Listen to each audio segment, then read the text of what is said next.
పరిస్థితుల్లో నుంచి ఉన్న వాతావరణంలో కొన్ని ఇబ్బందికరమైన వాతావరణం మిగతా ఏ రాజకీయ ఇంక్లూడింగ్ తెలుగుదేశం పార్టీ కూడా ఏ రాజకీయ పార్టీ కూడా భారతీయ జనతా పార్టీ రాష్ట్రంలో ఎదగటానికే అవకాశం లేకుండా చేయాలని చూస్తాయి. వాళ్ళకి ఆలోచన అనేవ్వండి. అటువంటి పరిస్థితుల్లో నుంచి కూడా భారతీయ జనతా పార్టీని మన ఈ ప్రాంతంలో బలోపేతం చేయాలా, రాష్ట్రంలో అధికారంలో తీసుకురావాలంటే మన జిల్లా నుంచి కూడా ఎమ్మెల్యేలు ఎంపీలు గెలిపించుకోవాల్సిన అవసరం ఉంది. ఇటువంటి వాతావరణంలో కూడా ప్రజల్ని మన వైపు తిప్పుకొని మనం పెరగవలసిన అవసరం ఉంది. అలాగని భారతీయ జనతా పార్టీతో జట్టు కట్టిన ఏ పార్టీ కూడా నష్టపోదు భారతదేశంలో. ఇది మనందరికీ కూడా తెలుసు. తెలుగుదేశం పార్టీ భారతీయ జనతా పార్టీతో ఎలయన్స్ ఉన్నప్పుడు మాత్రమే అధికారంలోకి వచ్చింది. ఇది వాస్తవం కదా. ఈ రోజున దానికి జనసేన పార్టీ కూడా యాడ్ అయింది. కాబట్టి భారతీయ జనతా పార్టీ ఇప్పుడు చంద్రబాబు నాయుడు గారు కూడా నిన్నగా మొన్న కూడా అంతకుముందు స్టేట్మెంట్ ఇస్తున్నారు. నిన్నగా మన అమిత్ షా గారి సమస్యలో ఉన్నారు. కేంద్రం సహాయంతోనే మేము ఊపిరి పీల్చుకుంటున్నాం.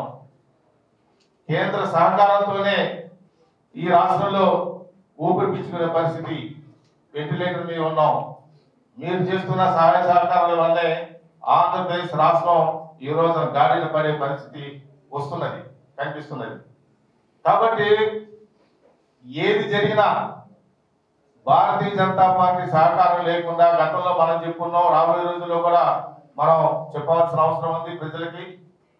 భారతీయ జనతా పార్టీ కేంద్ర ప్రభుత్వం సహకారం ఈ రాష్ట్ర విషయంలో తప్పనిసరిగా ఉంటుంది.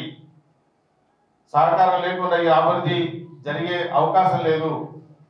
కాబట్టి అయినప్పటికీ మనకి సపోర్ట్ చేసినా ప్రజలు ఓటేసినా ఓటైపోయినాయి. ఈ రోజు మన కూటమికి ఓటేయచ్చు, దానికి వ్యతిరేకత అవ్వచ్చు. భారతీయ జనతా పార్టీ నరేంద్ర మోదీ నాయకత్వాన్ని ప్రజలు నమ్మారు కాబట్టి ఈ రోజు రాష్ట్రంలో కూటమికి ప్రజలు అధికారం ఇచ్చారు. అది వాస్తవం కూడా.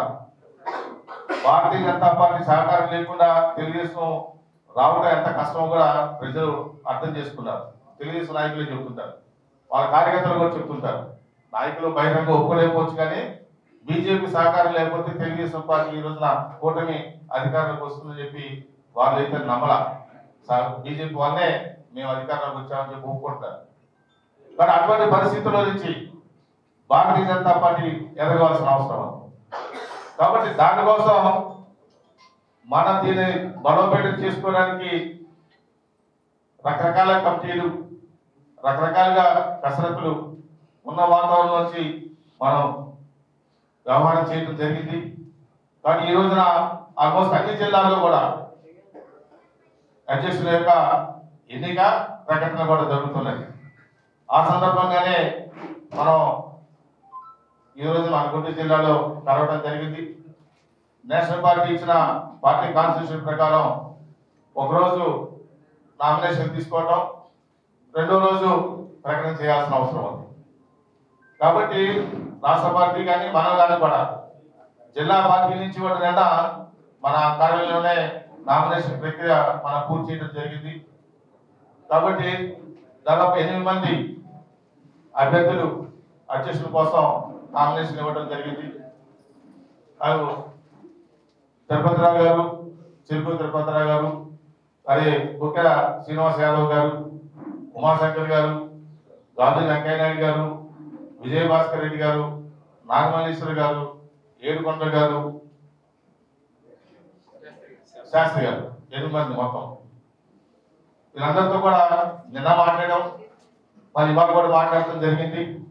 అందరూ కూడా ఏకాభిప్రాయంతోనే మనం చేయాలని చెప్పి అందరూ ఒప్పుకున్నారు. అంతకుముందు కుమారస్వామి గారు, భానుప్రకాష్ రెడ్డి గారు అందరి యొక్క ఒపీనియన్స్ మండల అధ్యక్షులు ప్రతినిధి తెగించి జిల్లా ఆఫీస్ గారు, రాష్ట్ర నాయకులు, జిల్లా నాయకులతో ఒపీనియన్ అభిప్రాయ సేకరణ చేయడం. అంటే మెజారిటీ కొంత రాష్ట్ర పార్టీ డిస్కషన్, అలాగే ఆల్ ఇండియా నుంచి శివప్రకాష్ గారు వాళ్ళు కూడా డిస్కస్ చేయడం, ఇవన్నీ కూడా కొద్దిగా ఈక్వేషన్స్, సామాజిక వర్గాలు అన్ని కూడా అన్ని జిల్లాలో కూడా వాళ్ళు నిర్ణయం తీసుకుంటారు. కాబట్టి ఆ విధంగా చేసిన ప్రక్రియలో నేను సంతోషదాయకమైన విషయం ఏంటంటే అభ్యర్థులందరూ కూడా నేను అభ్యర్థులు తెలియజేస్తున్నా.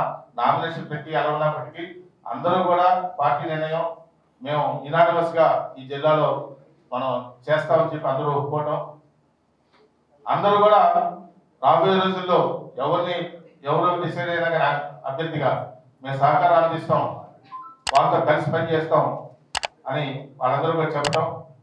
అయినప్పటికీ ఈ యొక్క ప్రక్రియలో భాగంగా మన జిల్లా అధ్యక్షుడిగా రాబోయే 2-3 సంవత్సరాల టర్మ్కి అంటే ప్రక్రియలో అనేక మంది వస్తుంటారు వెళ్తుంటారు. ఒకరు అధ్యక్షులు ఉండాలి కాబట్టి అధ్యక్షులు ఎన్నిక జరుగుతుంది. మిగతా కార్యక్రమాలు మనందరికీ తెలిసిందే, కమిటీ వాళ్ళని ఫామ్ చేసుకోవడం, మిగతా వాళ్ళ సహకారంతో శ్రీ చెరుకూరి తిరుపతిరావు గారిని జిల్లా అధ్యక్షుడిగా అందరూ అధ్యక్షులు కూడా మాట్లాడి ఏకగ్రీవంగా ఎన్నికైనట్టుగా ఈ సందర్భంగా నేను ప్రకటన చేస్తున్నాను.